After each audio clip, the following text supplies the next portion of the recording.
কোন পাতার কি গুণ জানেন কি? আমাদের বাড়ির আশেপাশের সাধারণ কিছু গাছের পাতাই হতে পারে অনেক বড় রোগের ওষুধ। চলুন জেনে নিই কোন পাতার কি গুণ। তুলসী পাতা।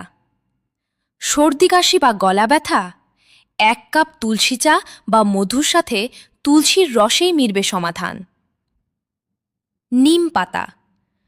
চর্মরোগ বা চুলকানি সারাতে নিম পাতার রস বা পেস্ট জাদুর মতো কাজ করে। এটি প্রাকৃতিক অ্যান্টিসেপটিক। বাসক পাতা। পুরনো কাশি বা শ্বাসকষ্টে ভুগছেন?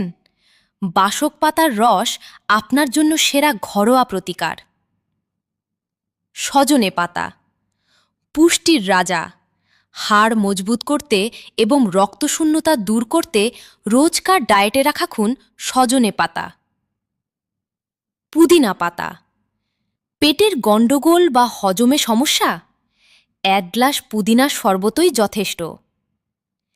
এমন আরও স্বাস্থ্য টিপস পেতে ফলো দিয়ে সাথে থাকুন।